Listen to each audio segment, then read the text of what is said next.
তো হ্যালো বন্ধুরা, সবারই প্রায় আপলোড হচ্ছে। যে ভিডিওটা কালকে দিয়েছিলাম সেটাতে অনেকেরই সমস্যার সমাধান হয়ে গেছে, সবারই ঠিকঠাক আপলোড হচ্ছে। কিন্তু তা সত্ত্বেও কিছু প্রশ্ন সবার মনে থেকে যাচ্ছে। তো সেই প্রশ্নগুলো উত্তর দেওয়ার চেষ্টা করছি। এক এক করে প্রশ্নগুলো নিয়ে তার উত্তর দেওয়ার চেষ্টা করছি। এই ভিডিওটা তোমরা দেখো, তাহলে সব ডাউট ক্লিয়ার হয়ে যাবে। তো প্রথম কোশ্চেন হলো, আপলোড কমপ্লিট করার পরেও সাবমিট অপশন দেখা যাচ্ছে কেন?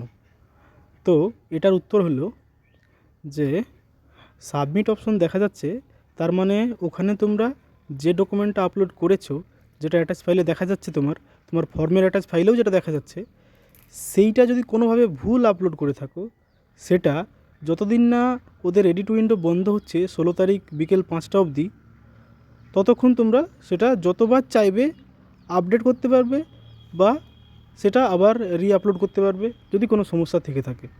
তো এটা যাতে ঠিকঠাকভাবে করতে পারে সবাই, একবার আপলোড করার পরেই যদি সেটা ব্লক হয়ে যেত বা সেই অপশনটা চলে যেত, সেক্ষেত্রে আবার সেই একই সমস্যা থেকে যেত, যে অনেকেই আপলোড করতে পারছে না ঠিকঠাক করে, বা ভুল আপলোড হয়ে গেছে আবার লক হয়ে গেছে।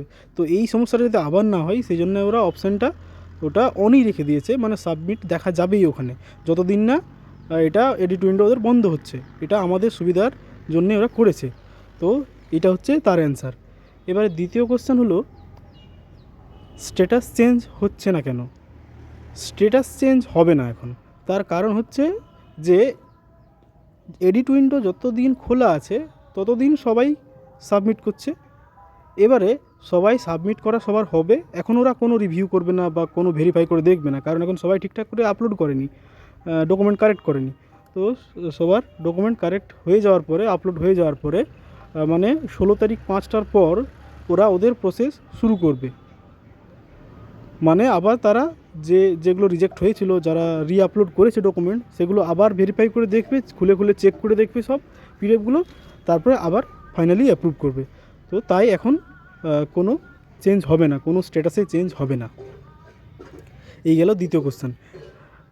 পরের কোশ্চেন হচ্ছে, রিসেন্ট ইস্যু হওয়া ডকুমেন্ট দেওয়া যাবে কি না? তো এর সোজা উত্তর হলো যে দেওয়া যাবে না।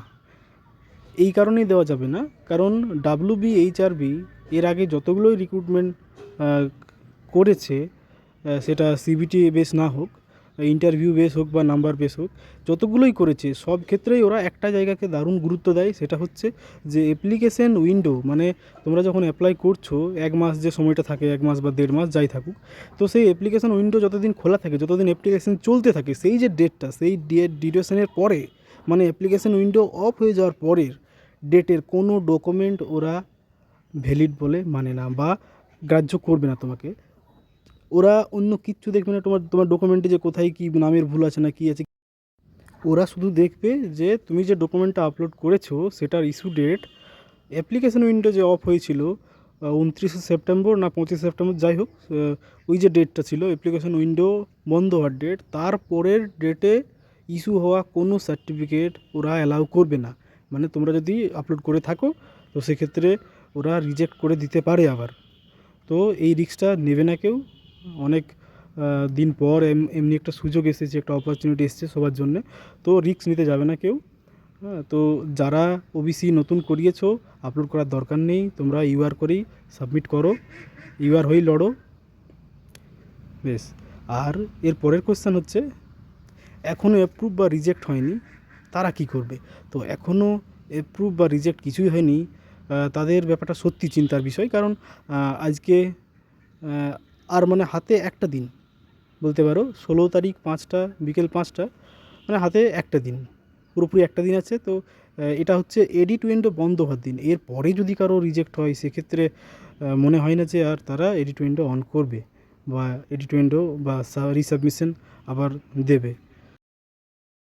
যাদের এই অবস্থাটা আছে তারা ওখানে ইমেল করো, ওদের HRBর যে ইমেল অ্যাড্রেস আছে, অফিসিয়াল ইমেল অ্যাড্রেস, সেখানে ইমেল করো, বা দরকার হলে ফিজিক্যালি কলকাতায় গিয়ে HRBর দপ্তরে দেখা করে আসতে পারো।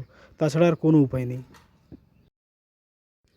মোটামুটি এই 4টে কোশ্চেনই দেখছিলাম, সবাই জিজ্ঞেস করছিল বারবার করে, বিভিন্ন জায়গাতে মেসেজ করে। তো এই 4টে কোশ্চেনের অ্যান্সার দিয়ে দিলাম আমি।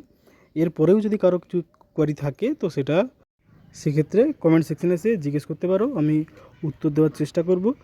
আর একটা কথা, প্লিজ তোমরা আমার এই চ্যানেলটিকে সাবস্ক্রাইব করে দিও। এরপরে আমি এইচআরবি ফার্মাসিস্টের জন্যে এইচআরবি সিলেবাস অনুযায়ী প্র্যাকটিস কোশ্চেন সেট নিয়ে আসবো, model question paper. Thank you.